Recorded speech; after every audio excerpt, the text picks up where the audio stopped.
Okay, so we've got this function here, y equals x squared take 4, and we have to find the tangent at x equals 3.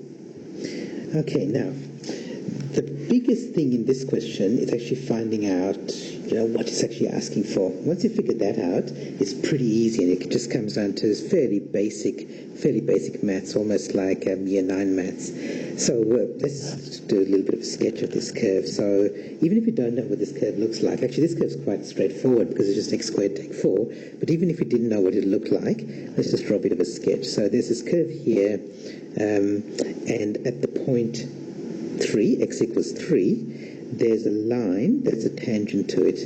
And what we've got to do is find the equation of that line. So our answer is going to be of the form y equals mx plus c. All right, so that's what we're looking for. We're looking for an equation that's going to be of that format. We just don't need to know what m is, we need to know what c is.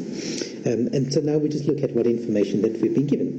Well, the first bit of information that we've been given is that we need to find that x equals 3, and we know we can figure out this point here because we've got the function.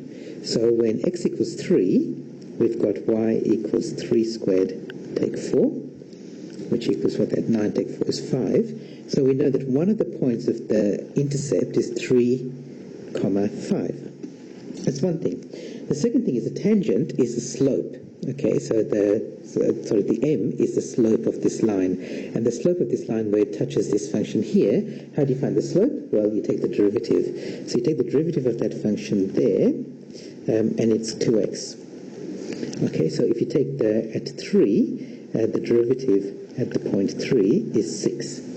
So that's the slope. That's the derivative, that's the slope. So we know that m equals 6, and that's our first bit of information, and we know it passes through the point 3, 5. So if you go back to, okay, I'm going to use capital Y here, mx plus c, we know that that point 5 for y equals 6x plus, 6 times 3 plus c, okay, which is 18 plus c. So c equals 5 minus 18, which is minus 13. And so the equation of the tangent is y equals mx plus c, which is minus 13.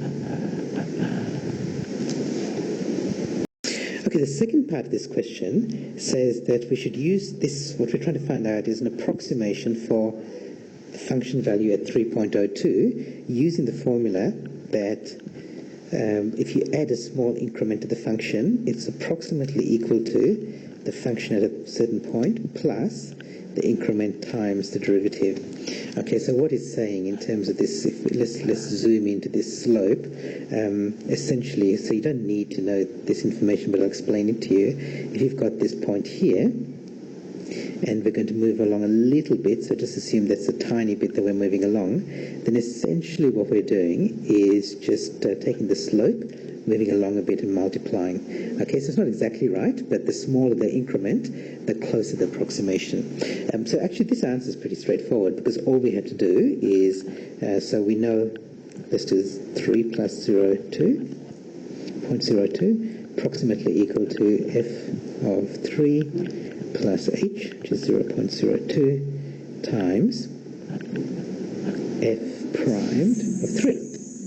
Okay, now we know all these answers, so we know these numbers, right? So f of 3 we figured out earlier is 5, because we figured that out up here, plus 0.02 times f primed at 3 we figured out somewhere else, there is up here, 6, which is actually just the slope of the curve, and that's it. So just do the multiplication and you get 5.12. So f of 3.02 is approximately equal to 5.12.